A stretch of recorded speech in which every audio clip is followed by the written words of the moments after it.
우리 함께 보실 하나님의 말씀은요, 마태복음 16장 13절에서 20절 말씀입니다.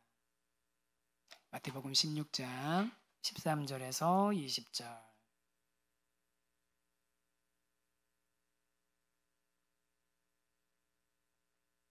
네, 찾으셨습니까?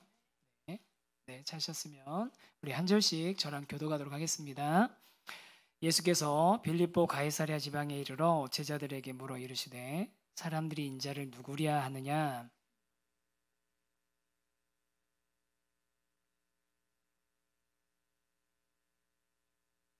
이르시되 너희는 나를 누구라 하느냐?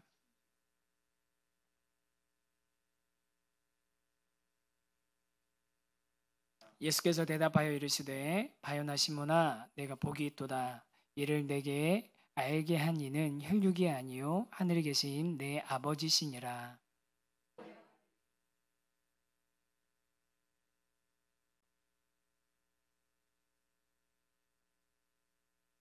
내가 천국 열쇠를 내게 주리니 내가 땅에서 무엇이든지 매면 하늘에서도 매일 것이요 내가 땅에서 무엇이든지 풀면 하늘에서도 풀리리라 하시고,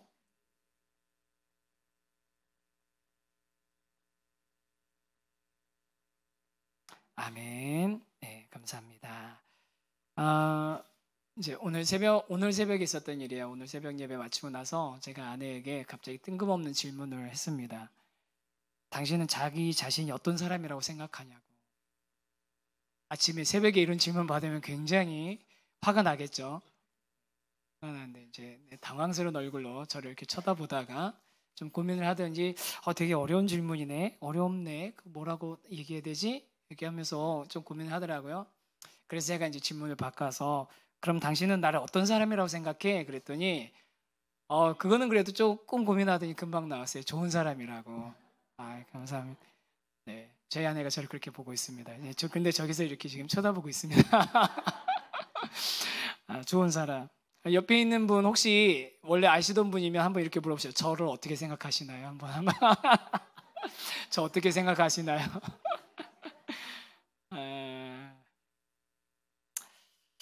사람들이 이제 좀 진지한 상황에서 물어보는 질문이죠. 나는 어떤 사람인가? 나는 어떤 존재인가? 이런 질문을 이제 스스로 해보기도 하고 또 다른 사람에게 이렇게 질문을 받기도 하면 이 대답을 하는 게 참 쉽지는 않습니다.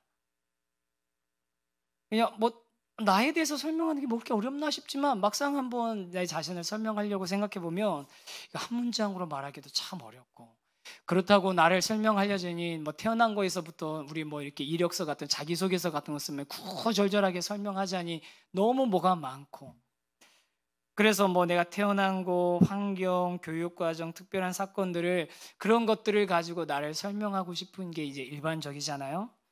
그런데 이런 설명 안에도 나가 누군지, 내가 누군지가 다 담겨 있지는 않아요. 왜냐하면 나라는 존재는 과거에 있는 나도 나이고 현재에 있는 나도 나이고 아직 완성되지 않은 내가 모든가를 바라보며 나가고 있는 미래의 나도 나거든요. 그렇기 때문에 내가 누구냐라는 말을 설명하는 게 참 쉽지 않은 것 같아요. 그러면 내가 과거에 내가 누구고 현재의 내가 누구고 미래의 내가 누군지에 대해서 설명할 수 있으면 그럼 나를 잘 설명할 수 있느냐? 근데 그것도 전부 다가 아닙니다. 뭐냐면 내가 어떤 생각을 가지고 있는 사람인가, 나는 어떤 감정을 가지고 있고 그걸 어떻게 표현하는 사람인가, 또 특히 다른 사람과의 관계 안에서 나는 내가 혼자 있을 때 나는 내가 생각하는 나가 있고 다른 사람과 만났을 때 그 관계 안에서 드러나는 나의 행동, 나의 모습, 그리고 그것으로 인해서 다른 사람에 의해서 인식되어지는 나. 내가 나는 설명 못하지만 나에 대해서 어떻게 생각해라고 물어봤을 때 인식되어지는 그런 나. 이런 게 다 포함된 아주 굉장히 복잡한 그런 질문이기 때문에 내가 누구냐라고 말하는 것에 대한 답은 참 찾기가 쉽지 않아요. 무슨 얘기를 하려고 이렇게 장황하게 이야기하려고 하냐면요. 지금 제가 이제 요즘 읽고 있는 책이 하나 있는데 이 책은 이제 제목은 소개해드리는데 절대 사서 보는 건 추천드리지 않습니다. 신학교 가실 정도 되셔서 이제 이렇게 하실 거 아니면 보지는 않으셔도 좋은데, 역사적 그리스도와 신학적 예수라는 책인데 읽으면 믿음은 뚝뚝 떨어뜨리는 그런 책이에요. 왜 그러냐면 이 책은 일부러 의지를 가지고 딴지를 거는 거예요. 어떤 딴지냐면 역사적인 예수님, 실제했던 예수님에 대한 탐구, 그리고 또 그것에 대한 성찰인데, 그런 자기가 이렇게 연구하다 보니까 많은 사람들이 인식하고 있는 예수님의 실제와 그리고 실제로 살았던 예수님의 모습이 본인은 많이 다를 거라고 생각을 하는 거예요.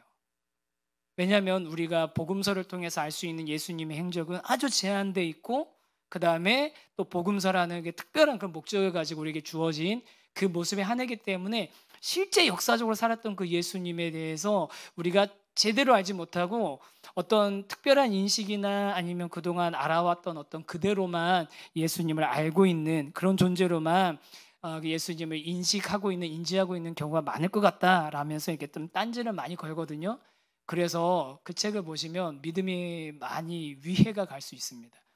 그래서 나중에 혹시 신학교 가시려고 하면 저하고 만나서 자네 정말로 그 길을 가려 하나, 그 책 먼저 읽으신 다음에 그 다음에 보시면 좋을 것 같아요. 그래서 오늘은 그 예수님이 누구신가에 대해서 우리가 좀 오늘 본문 말씀 가지고 같이 생각을 좀 해봤으면 하는데요. 사실 이 말씀 유명한 본문이고, 또 마태복음 16장 베드로와 예수님의 대화가 우리 세우신 교회가 세우신 교회라는 이름을 정하는 데 있어서 굉장히 결정적인 역할을 한 그런 본문이거든요. 내가 이 반석교회 내 교회를 세우리니 했기 때문에 그 근거되는 말씀인데, 이 말씀 통해서 드러나는 예수님, 스스로 자신을 드러내신 예수님, 또 다른 사람에 의해서 인식되고 있는 예수님, 또 제자들에 의해서 고백되어지는 그 예수님에 대해서 우리 같이 한번 생각하면서 우리는 예수님을 정말 어떤 분으로 인식하고 있는가, 우리는 예수님을 제대로 인식하고 있는가를 좀 같이 생각해보고 기도하는 자리가 좀 됐으면 좋겠습니다. 상황과 배경은 잘 아시니까 간단하게 설명드릴게요. 빌립보 가이사랴 빌립보라는 지방에 예수님이 제자들과 함께 가시다가 거기서 물어보는 거죠. 빌립보 가이사랴 빌립보라는 그 지명은요, 그 예수님 당시에 지도를 보시면 가이사랴라는 지방이 두 개가 있어요. 유대 지역에. 왜 가이사랴냐면 로마의 황제 카이사르 시저가 세운 도시고, 이 시저를 섬기는 도시, 그걸 이렇게 우상 숭배하는, 황제 숭배하는데 앞장서는 그런 도시가 가이사랴인데, 그런데 그 해안가에 있는 가이사랴가 있고 또 여기도 또 가이사랴가 있으니까 한쪽은 특별하게 구분되기 위해서 가이사랴 빌립보 가이사랴. 왜냐하면은 분봉한 빌립에게 주어진 그 영토였기 때문에 그렇게 이제 별명을 붙인 거거든요. 지명을 붙인 거거든요. 그래서 이 이제 빌립보 가이사랴 빌립보에 가는 길에 예수님께서 이제 이야기를 합니다. 사람들이 날 누구라고 하냐? 사람들은 날 누구로 인식하고 있니? 그리고 너희는 나를 누구라고 인식하니? 라고 예수님이 이렇게 물어보는 그 장면들이 있는데요. 여기서 예수님에 대한 세 가지 우리 정체성, 예수님의 세 가지 정체성을 한번 확인해 봤으면 하거든요. 예수님의 정체성 첫 번째 한번 볼까요? 한번 같이 한번 읽어보겠습니다. 시작. 인자라고만 하면 좀 너무 짧으니까 앞에서부터 같이 읽으세요. 예수님의 정체성 인자. 첫 번째 정체성 인자입니다. 실제로 이제 마태복음에서도 그렇고 마가복음에서도 그렇고 이 가이사랴 빌립보 지방이 이제 그 갈릴리 호수보다 좀 높은 지역이거든요. 거기서부터 시작해서 쭉 계속 내려오시면서 갈릴리 지방 지나가시다가 그 밑에 가버나움 내려오셨다가 그 밑에 더 내려오셔서 어디 뭡니까? 거기 예루살렘 가까이 있는 데가 여리고성 있는데 지나갔다가 그러면서 이 여리고까지 예루살렘까지 들어가는 예수님의 여정 쭉 이제 아래로 내려오는 여정이 있습니다. 어디를 향해 가시는 여정이냐면 예루살렘을 향해서 가시는 여정인데, 그 여정이 시작되는 지점이 바로 빌립보 가이사랴 빌립보거든요. 근데 그 여정이 시작되는 그 지점에서 예수님이 이 모든 일들이 있은 이후에 이때로부터 예수님께서 본인의 고난과 십자가를 죽으셔야 되는 것에 대해서 이야기하시고 가르치시고 알려주시는 그 일이 딱 이 대화 이후부터 시작이 되거든요.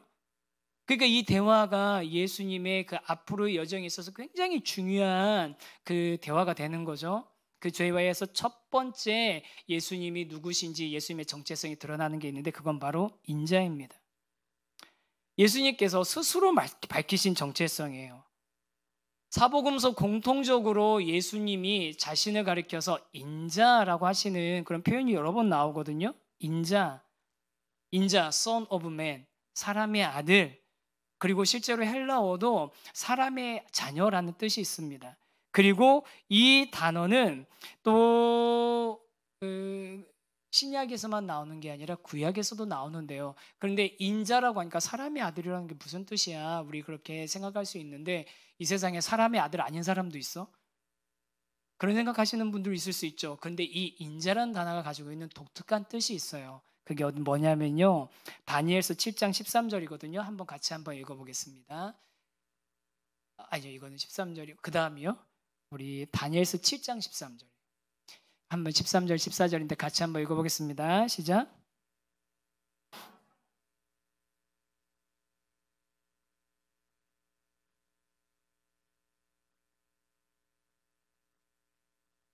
그에게 권세와 영광과 나라를 주고 모든 백성과 나라들과 다른 언어를 말하는 모든 자들이 그를 섬기게 하였으니 그의 권세는 소멸되지 아니하는 영원한 권세요 그의 나라는 멸망하지 아니할 것이니라. 아멘. 이 말씀 다니엘서에 나오는 다니엘의 환상을 보면서 본 그 인자의 모습이거든요. 조금만 그 말씀 한번 다시 한번 보여주실래요? 이 말씀의 14절을 한번 보세요. 14절을 읽어보시면 이 말씀이 어디에 나와 있는 말씀하고 유사한 것 같으세요? 그의 권세와 영광과 나라를 주고 모든 백성과 나라들과 다른 언어를 말하는 모든 자들이 그를 섬기게 하였으니 그의 권세는 소멸되지 아니하는 영원한 권세요 그의 나라는 멸망하지 아니할 것이니라. 어디서 본 거랑 비슷하지 않으세요? 맞아요. 요한계시록 각 나라와 족속과 백성과 방언으로부터 아무라도 셀 수 없는 허다한 무리들이 모여가지고 그 어린 양의 보좌 앞에서 모여서 그 어린 양을 찬양하는 그 광명이 나오는데 그 계시록에 나오는 그 어린 양 그분이 누구냐면 다니엘이 이미 수천 년 전에 환상으로 본 인자 같은 이가 바로 그분이라는 거죠. 그 인자 같은 이가 하늘에서 구름을 타고 와서 옛적부터 항상 계시는 누구시겠습니까? 성부 하나님이시죠. 하나님의 보좌 앞에서 인자 같으신 이가 이 모든 권세를 다 받으시는 장면이 다니엘서에 이미 나와 있는 겁니다. 그래서 예수님이 복음서에 수없이 인자가라고 표현하시는 것은 뭐냐면요, 그냥 단순히 나도 사람의 아들이야가 아니라 구약 성경 다니엘서 7장에 나오는 바로 옛적부터 계신 이 그 하나님으로부터 이 모든 나라와 족속과 백성을 다 다스릴, 모든 언어의 사람들을 다 다스릴 그 권세를 받은 그 사람, 그 존재, 하늘의 존재이시면서 동시에 사람과 똑같은, 여기서 인자는 순수한 사람, 순수한 아들이란 그런 히브리어 뜻이 있거든요. 진정한 사람의 그런 모습을 가진, 하늘의 권세를 가지고 있으면서 진정한 사람의 모습을 가진 그런 분이 바로 예수님 자신이라는 거죠. 사랑하는 성도 여러분, 우리 예수님은 인자이십니다. 옛적에 우리 성경에서 나와 있는 그 말씀대로 하늘의 그 모든 권세를 가지고 계신 분이시지만 그 하늘의 권세를 내려놓으시고 우리에게 진짜 사람이 되셔서 오신 그분이 바로 우리가 믿고 따르는 예수님이신 줄 믿으시기 바랍니다. 그래서 예수님 스스로 인자를 가리켜서 사람들이 인자를 누구라고 말하느냐라고 물어보시는 거거든요. 그러니까 사람들이 이렇게 대답합니다. 어떤 사람은 예수님에 대한 인식이, 어떤 사람은 세례 요한이라고 얘기하고, 어떤 사람이 엘리야라고 얘기하고, 어떤 사람은 예레미야라고 그렇게 얘기하는 거죠. 세례 요한은 우리가 아는 것처럼 그 세례 요한과 예수님의 사역이 겹치고, 또 세례 요한이 죽임 당한 다음에 예수님의 본격적인 사역이 시작되니까 세례 요한으로 생각하는 사람들이 꽤 많았어요. 헤롯 왕도 그랬고요. 그리고 또 엘리야는 왜 엘리야겠습니까? 엘리야가 왜 엘리야라고 생각했을까요? 사람들이? 네? 왜 엘리야라고 했을까요? 엘리야가처럼 기적을 행하시기도 하고, 그 다음 또 하나는 뭐냐면, 이스라엘 사람들이 엘리야가 죽지 않고 병거 타고 하늘 올라갔잖아요. 그래서 그 엘리야가 살아있어서, 하늘에 있어서 언젠가 다시 그 모습으로 내려올 거다라는 기대를 가지고 있었던 거예요. 그래서 엘리야 아닌가? 이런 기적 같은 걸 행하는 걸 보니까 특히 성경에서 우리 기적을 많이 행했던 그런 선지자가 엘리야지 않습니까? 그럼 왜 에레미야는 예레미야라고 생각했습니까? 사람들은 예레미야라고 생각했을까요? 세례 요한, 엘리야, 예레미야라고 지금 언급하잖아요. 사람들이 그렇게 예수님을 인식한다고. 왜 예레미야일까요? 예레미야가 어떤 선지자였죠?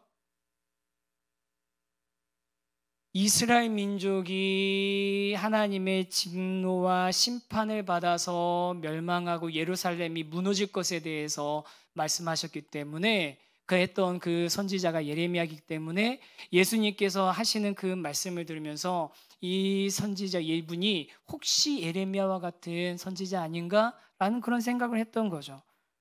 나름대로 자기 수준에서 이해할 수 있는 정도의 그런 인식을 가지고 예수님을 봤던 겁니다. 한번 보세요. 예수님은 나는 인자야. 다니엘서에 나왔던 그 인자, 성경에서도 독특하게 그 하나님의 그 아들을 가리킨 그 권능을 가지신 분, 그렇지만 사람의 모습으로 오시는 그분을 가리킨 인자야라고 얘기하시지만, 그런데 사람들은 나를 뭐라고 누구라고 인식하느냐라고 했더니 세례 요한이라고 엘리야라고 예레미야라고 얘기하는 거죠. 그냥 자기 수준에서 이해할 수 있는, 자기 수준에서 납득할 수 있는, 자기 수준에서 받아들일 수 있는 정도의 수준까지로만 예수님을 생각했던 겁니다. 여기서 우리 두 가지를 우리 비교해 볼 수 있어요. 사랑하는 성도 여러분, 우리는 예수님을 정말로 어떤 분으로 인식하고 있습니까? 정말로 우리 안에서 그냥 우리가 이해하는 수준, 우리가 경험했던 것, 우리가 알고 있는 그 정도 수준으로 세례 요한 같이, 엘리야 같이, 예레미야 같이 예수님을 생각하고 있지는 않습니까? 정말로 예수님을 인자와 같은 분, 다니엘서에 나와 있던 그분과 같이 우리가 생각하고 있나요? 저와 여러분이 오늘 이 말씀 앞에서 우리가 예수님에 대해서 어떤 인식을 가지고 있는지 정말 한번 철저하게 또 정직하게 한번 점검해 볼 수 있으면 좋겠습니다. 내가 이해할 수 있는, 내가 납득할 수 있는, 내가 경험한, 아니면 내가 기대하고 있는 딱 그 수준의 예수님으로까지밖에 생각하지 않고 있다면 그 우리의 생각이 깨어지고 그 우리의 인식이 깨어지고 자신을 스스로 내가 인자라고 밝히신 그 예수님을 있는 그대로 성경 그대로 받아들일 수 있는 저와 여러분이 되기를 간절히 원합니다. 그리고 나서 이제 예수님께서 그러면 너네는 나를 누구라고 하느냐라고 물어보세요. 참 저는 예수님을 존경하는 면 중에 하나가 이거거든요. 예수님은 질문을 참 잘하세요. 정말로 예수님이 질문을 잘하세요. 저도 제자훈련, 사역훈련 하면은 제가 예수님처럼 질문을 아주 딱 잘하고 싶은데 사역훈련, 제자훈련 하면서 더 질문을 잘하려고 저도 애를 쓰겠습니다. 날카로운 질문 아주 그냥 대답 못할 만큼 쫄쫄매는 질문을 제가 좀 해야 되는데 아니 근데 예수님은 그냥 그런 게 곤란한 질문이 아니라 정말 본질을 향해서 이렇게 다가가잖아요. 본인 인자라고 밝히시고 사람들은 뭐라고 하느냐 하고 나서 끝나는 게 아니라 그래 좋아. 사람들은 자기들이 생각하는, 자기들이 알 수 있는, 자기들이 받아들일 수 있는 수준으로 나를 그렇게 인정하고 인식하고 있다고 치자. 그러면 너희는 누구라고 하느냐? 여러분 이 질문은 우리에게도 하시는 말씀이에요.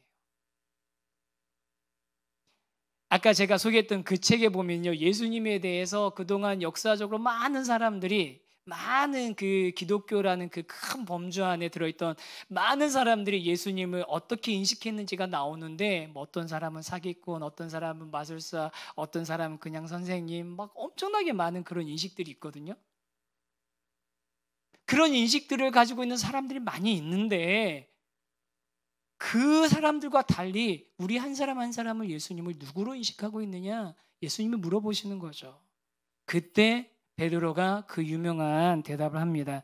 우리 여기서 예수님의 정체성 두 번째와 세 번째가 나타나는데요. 우리 예수님의 정체성 두 번째 한번 같이 한번 읽어볼까요?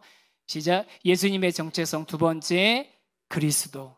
예수님은 그리스도십니다. 16절 말씀 한번 같이 한번 읽어보겠습니다. 시작. 시몬 베드로가 대답하여 이르되 주는 그리스도시요 살아계신 하나님의 아들이시니이다 라고 말하면서 주는 그리스도시요 살아계신 하나님의 아들이시니이다, 이걸 갖다가 그냥 원어 그대로만 번역하면 당신은 그리스도, 살아계신 하나님의 아들이십니다 라고 대답한 거거든요. 그리스도라는 단어는 헬라어입니다. 이거는 히브리어, 구약은 히브리어, 신약은 헬라어로 쓰여졌잖아요. 히브리어로는 메시아라는 단어를 헬라어로 번역한 게 그리스도입니다. 그럼 히브리어의 메시아라는 단어는 무슨 뜻이냐라고 하면 무슨 뜻이죠? 네, 화면에 있습니다. 어려운 거 아니에요? 무슨 뜻이자고요? 기름 부음 받은 자라는 뜻이에요. 기름 부음 받은 자 아시는 분들이 있으실 거예요. 세 가지 직분을 가진 사람이 기름 부음 받습니다. 첫 번째 누구죠? 왕 맞고요. 또요? 제사장 그리고 선지자입니다. 예수님은 선지자이십니다. 예수님은 대제사장이십니다. 제사장이십니다. 하나님과 우리 사이를 화목케 하시고 중보하시는 참 대제사장이시고 예수님은 선지자십니다. 왜 선지자입니까? 하나님의 말씀과 뜻을 가르쳐서 세상에 선포하시는 분이시기 때문에 선지자이시고요. 그 다음에 예수님은 왕이십니다. 왜 왕이십니까? 다윗의 왕좌를 그 왕위를 영원하게 끊어지지 않게 하겠다라고 하신 그 말씀대로 영원한 하나님의 나라를 다스리시는 그 왕이시기 때문에 예수님은 왕이십니다. 그래서 예수님을 그리스도, 메시아, 기름 부음 받은 자라고 베드로가 고백하는 이 고백이 굉장히 예수님의 정체성에 있어서 중요한 고백이 되는 거죠. 그런데 이 그리스도라고 고백하는 이 베드로의 고백에도 그런데 한계가 있습니다. 어떤 한계가 있냐면요. 그 당시에 베드로를 포함한 제자들이나 베드로가 대답했지만 여러분 베드로만 이렇게 생각한 게 아니라 제자들이 다 그렇게 생각한 거거든요. 제자들이 항상 베드로가 대표였던 거예요. 제자들이 가지고 있던 생각에 대표적으로 이제 베드로가 대답을 한 건데 베드로로 그리고 제자들을 포함한 그 당시 유대인들에게 있어서 메시아는 어떤 직분에 강조가 돼 있었을까요? 왕의 강조가 돼 있었어요. 옛날에 다윗 솔로몬 시대에 그 이스라엘의 부귀 영화를 회복시켜주고 그 주변의 나라들을 다 평정하고 다스리고 그 왕권을 굳건하게 해서 이 나라 이 민족이 떵떵거리면서 살 수 있도록 해줄 그 왕이 되시고 그런 지도자가 되는 것에 대해 이 메시아의 초점이 맞춰져 있었거든요. 그런데 여러분 구약 성경에 메시아가 어떤 분인지 성경에 나와 있는 구절이 있습니다. 그 구절을 보면요. 다니엘 9장 29절이 6절이거든요. 같이 한번 읽어보겠습니다. 시작.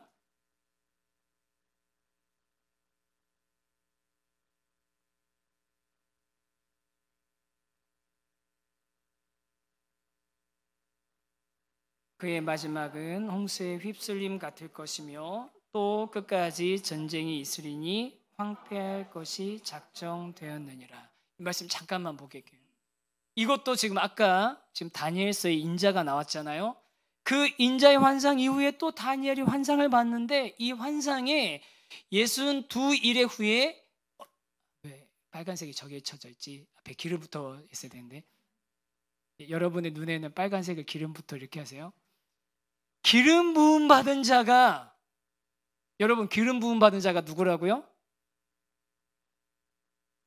좀 전에 했었잖아요. 히브리어로 메시아. 그 메시아를 헬라어로 바꾸면 그리스도. 기름 부음 받은 자. 여러분 기름 부음 받은 자가 어떤 분이신지에 대해서 이미 다니엘이 환상으로 봤어요. 그럼 그 환상으로 본 기름 부음 받은 자 그리스도는 어떤 분이십니까? 통치자로서 세상을 다스리는 자로 표현되어 있나요? 아니에요. 보세요. 62일의 후에 기름 부음 받은 자가 끊어져 없어질 것이며 무슨 뜻이냐면 그분이 죽으실 거란 뜻이에요.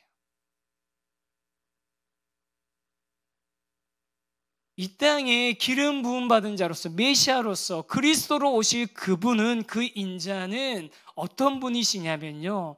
하늘의 그 영광을 누리셔야 되는 분이지만 참 사람이 되셔서 그 이 땅에서 오셔서 그 목숨이 끊어져서 죽는 그런 자기의 희생까지 죽음까지 가는 그 자리까지 가는 분이시라는 게 다니엘서에 나와 있단 말이에요. 그런데 주는 그리스도시요 살아계신 하나님의 아들이십니다 라고 했던 그 사람들, 오늘 우리 큐티하면서 마가복음에서 예수님께서 예루살렘 입성할 때 호산나 하면서 나뭇가지를 꺾고 옷을 벗어서 그 짐승 앞에 깔아놓으면서 우리를 구원하소서, 다윗의 나라를 회복하소서 하고 외쳤던 그 사람들이 기대하는 메시아는 어떤 메시아입니까? 왕으로 자기들을 통치해줄, 구원해줄 메시아만 기대하고 있는 거죠. 성경에서 말하는 기름 부음 받은 메시아는 죽임당하는 메시아를 얘기하고 있는데, 똑같은 단어 그리스도를 사용하고 있지만 다른 생각을 하고 있는 거예요. 다른 인식을 가지고 있는 거죠.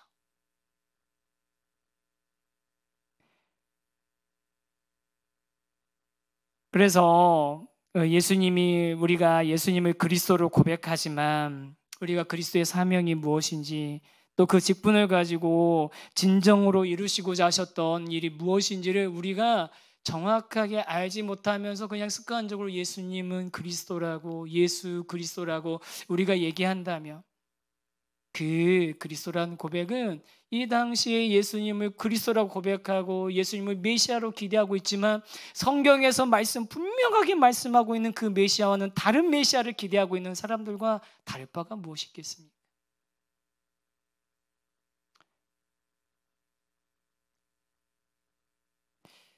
생명이 끊어져 없어짐으로써 우리의 생명을 살리기 위해서 오신, 기름 부음 받으신 그리스도 예수님, 메시아이신 그 예수님을 우리가 제대로 알고 제대로 믿을 때 우리 가운데에서 그 예수님의 능력이, 또 메시아이시고 그리스도이신 그분의 능력이, 사역이 우리 가운데 진짜로 역사하는 것을 경험하게 될 줄 믿습니다. 그리고 마지막으로 드러나는 예수님의 정체성, 세 번째, 이것도 한번 같이 한번 읽어볼까요? 시작. 세 번째, 하나님의 아들. 이건 뭐 더 설명할 것도 없습니다.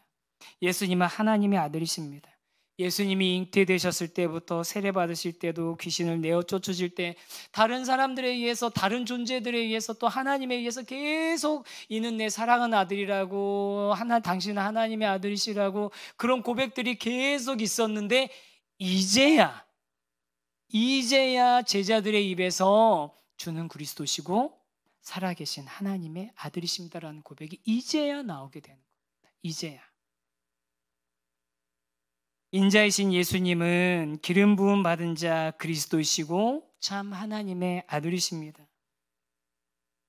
그리고 이렇게 베드로가, 또 제자들이 예수님을 제대로 또 정확하게 그리스도이시고 또 살아계신 하나님으로 인정하고, 또 그분의 정확하게, 정체성을 정확하게 그들이 인식하고 고백했을 때, 거기서부터 그제야 비로소 예수님의 십자가를 향한 여정이 시작이 되는 거예요.